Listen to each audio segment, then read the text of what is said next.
about the four-way split between Pique, God damn it.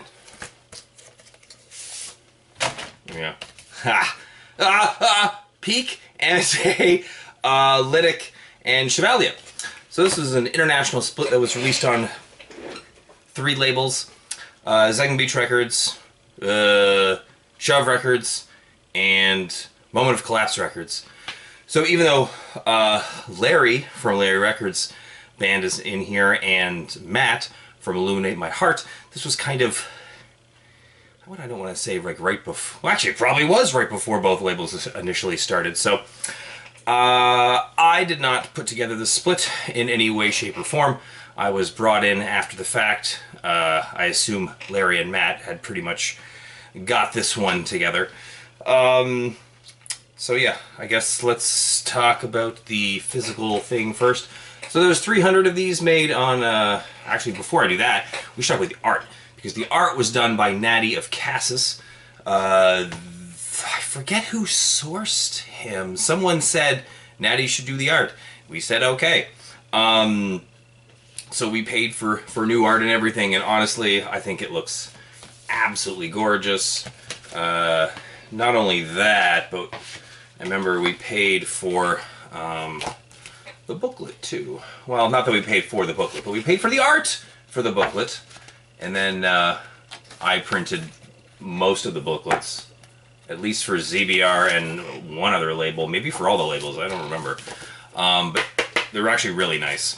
And again, ooh, matches the art along with the vinyl, which they're all these Grimace purple, which are right in line with all those purples and pinks all over the art on that one. So it looks absolutely gorgeous. I really like these.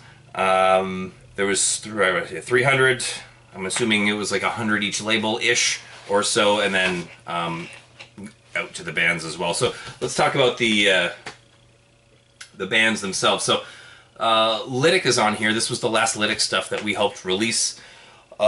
Insensible Losses, the opening track on this, is the best LYTIC song. I don't think there's any doubt about that. It is very off minor and just really, really good. And then you've got AMITIE. Now, 2 things about AMITIE on this one. First, this is early AMITIE. This might even be right after they changed their name from Tall Ships something.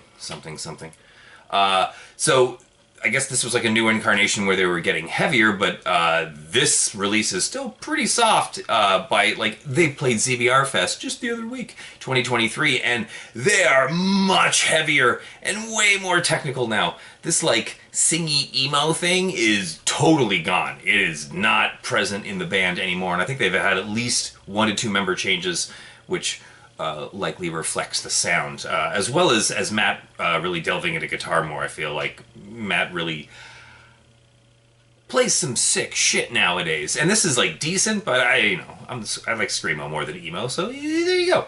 Not to mention that the 3rd track, at least on Bandcamp, I mean, there's the first 21 years in perpetual motion that are on the album, but there's another song that appears on Bandcamp that I guess did not fit on the album, and it's the best song. So that is too bad that that one is the one that got bumped, because I thought that was the most screamo of the 3. You've got Chivalia, who dropped their, probably, from what I've heard, their best track. I've heard at least like 20 of their songs. Materia e Memoria. Whoa, that one's a banger. Really, really good. The next one is a bit of an interlude kind of thing, so it's okay, but that first Chivalia track is so good. And then you got Pique. Pique comes in with 5 tracks. This is really when Pique went from just like a newer screamo band to more established, and I don't mean in terms of like listenership, although I'm sure that probably coincides with this as well, but I'm talking about like the maturity of their sound, and just they were kind of coming into their own, and they were doing more interesting stuff by this point. So if you listen to, the first 2 tracks, you're going to hear a lot more noodles, and I don't know, just it's much more cohesive than the first, I guess, like demo and whatever the first 2 releases were. I feel like they were still finding their sound, but this is really where they pick up. And I mean, Apostles of Eris coming up soon to split with them, and that material is great. And they released their last LP and stuff. You can't see it, it's behind this. Anyway, that's probably it, right? I don't really have anything else to say. I just got brought in. This is not a Dave Norman joint at all. I guess that means next one is going to be the Militia Hot discography tape to that point, but actually has been, I don't think there's been anything that Militia Bahat has released since then. And there's a story there where that wasn't supposed to be what that release was slated for. There was another release for that, and it was Militia Bahat. But we'll talk about that next time. And until next time.